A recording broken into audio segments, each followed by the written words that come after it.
When I was in high school, we had a teacher who always started his lessons the same way. He would always ask the same questions again and again. I mean, every single day we had a lesson with him. He would ask the same questions. And back then, I thought these questions were quite random, like maybe he was just trying to engage a conversation, we just had some greetings and maybe he was just trying to, just try to make sure that the class remains active somehow. But with time today, as a teacher, I realized that he wasn't actually dumb. He knew exactly what he was doing. Here is the truth.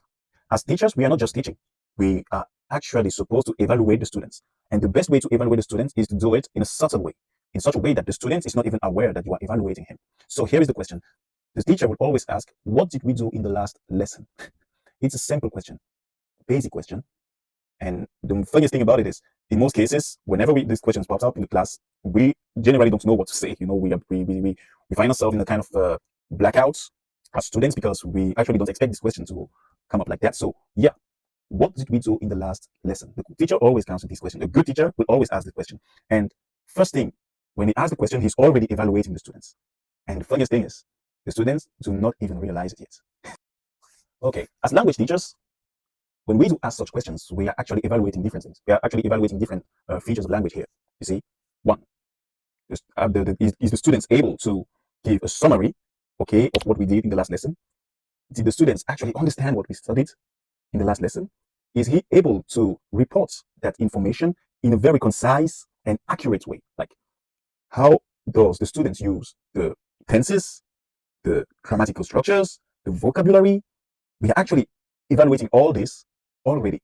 And the funniest thing is, the student is not even aware of it. And this is where this question is crucial, because you are able to judge how good your students are actually able to express themselves in English. Let's say that you studied the simple past, okay, or the past simple, simple past, past simple, or even the past continuous with your students 2 days ago, for example.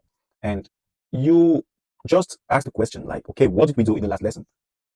Somehow, unconsciously, the student has to use the simple past or even the past continuous to an extent. And he or she finds himself using the tenses that you studied in the last lesson, in the previous lesson. So somehow you are now evaluating as a teacher, how good was his report here? How accurate was the student? And this is important. A subtle evaluation is always best, the best method. This is the best way to evaluate your students. In a natural, subtle way. The student should not even be aware that you are evaluating here. Like, to him, it's just a normal question. You know what I mean? That's it. So take this into consideration whenever you get in class, okay? Be sure to ask the question, what did we do in the last lesson? See you in the next video.